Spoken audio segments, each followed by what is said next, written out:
गेल्या आठवड्यात केंद्र सरकारने खाजगी क्लासेससाठी नवीन नियमावली नुकतीच घोषित केली होती। ही नियमावली खाजगी क्लासेसधारकांना विश्वासात न घेता जारी केली आहे। हे नियमावली आम्हाला मान्य नसून केंद्र सरकारने नवीन नियमावली जारी करावी अशी मागणी आज कोचिंग क्लास वेलफेअर असोसिएशनच्या वतीने पत्रकार परिषदेमध्ये करण्यात आली। खाजगी कोचिंग सेंटरच्या मनमाईला आळा घालण्यासाठी केंद्र सरकारने नवीन नियमावली तयार केली आहे। या नवीन मार्गदर्शन तत्वानुसार आता कोणीही कुठेही आणि केव्हाही खाजगी कोचिंग सेंटर उघडू शकणार नाहीत।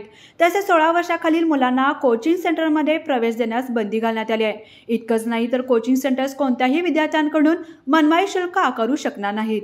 अशी अनेक नियमावली केंद्र सरकारने खाजगी कोचिंग सेंटरना लागू केली आहे। या नियमावलीचे उल्लंघन केल्यास कोचिंग सेंटरवर मोठा गुन्हा नोंद करण्यात येणार आहे। हे खाजगी कोचिंग सेंटरवर अन्याय असून जी बेरोजगार B.Ed DL झालेली शिक्षक नोकरी न मिळाल्यावर कोचिंग सेंटर चालून स्वतःचं पोट भरत असतात, त्यांच्यावर हा अन्याय असून या अन्यायाला विरोध करण्यासाठी 28 जानेवारीला खासबाग मैदान येथे खाजगी क्लास संघटनेचा महामेळावा होणार आहे। या महामेळाव्याला सर्व कोचिंग क्लास संचालकांनी उपस्थित राहावे असे आवाहन जिल्हाध्यक्ष उदय शेपेकर यांनी आज पत्रकार परिषदेत केली। यावेळी जिल्हाध्यक्ष उदय शेपेकर, जिल्हा उपाध्यक्ष रमेश ननवरे, शहर उपाध्यक्ष NS नेपळकर, मार्गदर्शक BS पाटील, अतुल निंगोरे, प्रकाश मोरे, राहुल टेकावळे आदीसह मान्यवर उपस्थित होते।